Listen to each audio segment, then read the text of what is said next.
என்னையே உனக்கு பரிசா கொடுக்கணும்னு கனவெல்லாம் கண்ட. ஆனா கடவுள் எனக்கு நோயை பரிசா கொடுத்துட்டாரு. இந்த நோயாலே உனக்கு பரிசா ஆக முடியாத ஆதி.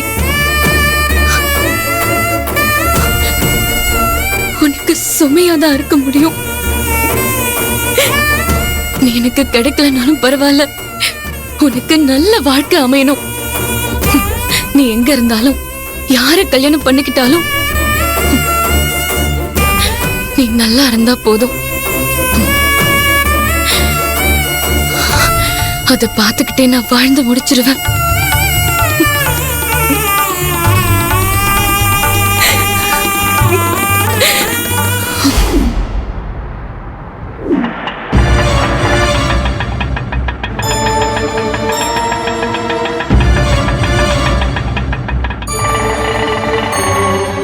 என்ன அர்ஜுன் பைக் எங்க நிக்குது? எதுக்கு இந்த நேரத்துல வீட்டுக்கு வந்திருக்கான்? ஒருவேளை ஹாஸ்பிடல்ல நடந்த சண்டையை பத்தி அப்பா கிட்ட கம்ப்ளைண்ட் பண்ணிட்டானா?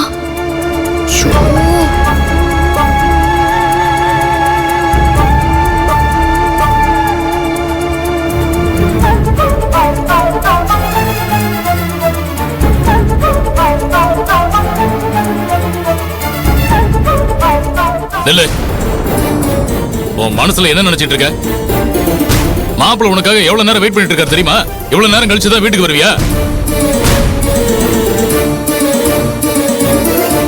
யாரோ மயக்கம் போட்டு விழுந்ததால அவங்கள ஆஸ்பத்திரி கூட்டு போயிருக்கேன்னு கோயில்ல சொன்னாங்க.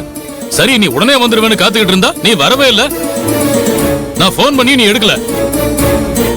அப்புறம் மாப்பிள்ள போன் பண்ணதுக்கு அப்புறம் தான் எங்களுக்கு இந்த விஷயமே தெரியும்.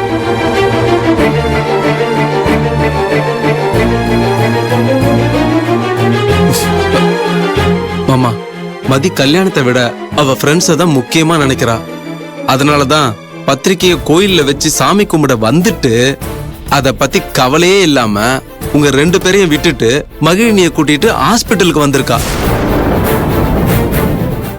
ஹாஸ்பிட்டலுக்கு வந்தவ ஏன் கூட வீட்டுக்கு வராம மகிழினி வீட்டுக்கு போயிருக்கா. பரவாயில்ல விடுங்க மாமா, நான் இதெல்லாம் தப்பாவே நினைக்கல. மாப்பிள்ள எப்படி பெருந்தன்மையா பேசுறாரு பாத்தியா? ஆனா நீ கல்யாணம் ஆக போகுதுங்கிற பயம் கொஞ்சம் கூட இல்ல. கோயில் அந்த மகிழினி தான் மயக்கம் போட்டு விழுந்தான்னு அப்ப எங்களுக்கு தெரியாது. வேற யாரோன்னு தான் நாங்களும் நினைச்சோம். சரி, ஆபத்துக்கு பாவம் இல்ல, நீயும் டாக்டரும் அவளை ஆஸ்பத்திரி கொண்டு போயிருக்கீங்க. போனவ உடனே கோயிலுக்கு திரும்பி வருவேன்னு நினைச்சோம். ஆனா எவ்வளவு நேரம் அங்கேயே இருந்துட்டு அதுக்கப்புறமா நீ மகிழினி வீட்டுக்கு போயிட்டு வந்திருக்க. இதெல்லாம் தப்பு இல்ல? இல்லப்பா, மகிழினிக்கு ரொம்ப உடம்பு முடியல. அவ பாட்டி மட்டும் தனியா கூட இருந்து கஷ்டப்பட்டுட்டு இருந்தாங்க. அதான் கூட இருந்து கவனிச்சுட்டு அப்படியே வீட்டுக்கு போய் பார்த்துட்டு வந்தேன். எல்லாம் இவ்வளவு சொல்லணும்? பெத்து வளர்த்து வச்சிருக்கா பாரு பொண்ணு. மகிழினியோட ஃப்ரெண்ட்ஷிப்பை கட் பண்ண சொல்லி எப்பவோ சொல்லியாச்சு.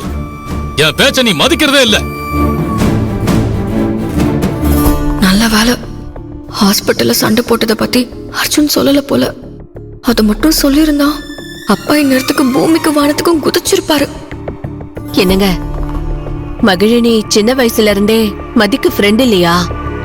அதான் உடம்பு சரியில்லாதவள அக்கறையா கூட இருந்து பாத்துட்டு வந்திருக்கா.